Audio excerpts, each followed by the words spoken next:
मेरी यह कल्पना है, मैं ये करना चाहता हूं। अब आडवाणी माने तब या न माने तब, सूत्र बता रहे हैं कि बीजेपी नेतृत्व ने तय कर लिया है कि नरेंद्र मोदी के नाम का ऐलान करना है तो करना है। हालांकि राजनाथ सिंह आडवाणी को मनाने में कोई कमी नहीं छोड़ रहे। संघ के थिंक टैंक में कहे जाने वाले गुरुमूर्ति को इसी मिशन पर लगाया गया है।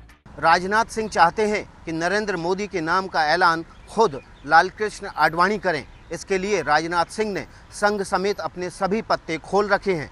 लेकिन इसके बावजूद अगर आडवाणी राजी नहीं हुए तो राजनाथ सिंह अपने प्लान बी पर अमल करेंगे और बिना संसदीय बोर्ड की बैठक बुलाए नरेंद्र मोदी के नाम का ऐलान कर सकते हैं।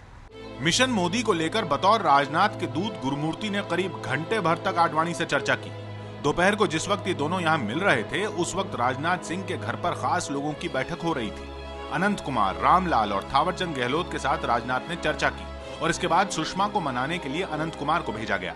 राजनाथ सिंह चाहते हैं कि अगर लालकृष्ण आडवाणी नहीं मानते हैं तो सुषमा स्वराज और मुरली मनोहर जोशी को अपने पक्ष में किया जाए। लेकिन जिस तरह से मोदी खेमा विरोधियों की किसी बात को मानने के लिए राजी नहीं है, उसके बाद ये कह देना कि सुषमा आसानी से तैयार हो जाएंगी, जल्दबाजी होगा। इससे पहले आनंद बाजार पत्रिका के हवाले से खबर थी कि मोदी विरोधी खेमे ने 3 शर्तें रखी हैं। पहली ये कि मोदी मुख्यमंत्री का पद छोड़ें। दूसरी शर्त ये कि मोदी चुनाव प्रचार समिति की कमान छोड़ें। और तीसरी ये कि आडवाणी के जो सुझाव हैं संगठन को लेकर, उस पर पार्टी अमल करे। इन शर्तों को मोदी समर्थकों ने तो खारिज किया ही, खुद राजनाथ सिंह ने तो यहां तक कह दिया कि इस तरह की कोई शर्त नहीं रखी गई है।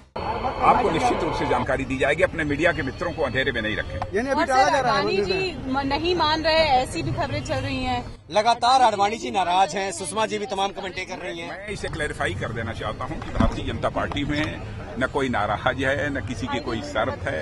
यह सब सारी बातें बेबुनियाद है। अब खबर यह है कि शुक्रवार सुबह तक बीजेपी संसदीय बोर्ड के सभी सदस्यों को दिल्ली पहुंचने के लिए कह दिया गया है।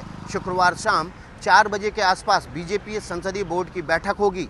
बैठक में नरेंद्र मोदी भी शामिल होंगे, लेकिन जब उनके प्रधानमंत्री पद की उम्मीदवारी पर चर्चा होगी तो वो बैठक से बाहर चले जाएंगे। अब सवाल ये कि अगर किसी कारण से वोटिंग की नौबत आती है तो क्या होगा। बीजेपी संसदीय बोर्ड में वाजपेयी सहित कुल 12 सदस्य हैं। वाजपेयी मौजूद नहीं होंगे, इसलिए 11 सदस्य बच गए। मोदी उम्मीदवार हैं, इसलिए वोटिंग में हिस्सा नहीं लेंगे, तो बचे 10 सदस्य। आडवाणी, सुषमा और मुरली मनोहर जोशी को विरोध में गिन लें तो भी मोदी के पक्ष में 7 सदस्य हैं। राजनाथ सिंह, जेटली, गडकरी, वेंकैया नायडू, अनंत कुमार, थावरचंद गहलोत और रामलाल। मुझे लगता है कि बीजेपी के लिए एक मौका है, इसका हमको लाभ उठाना चाहिए।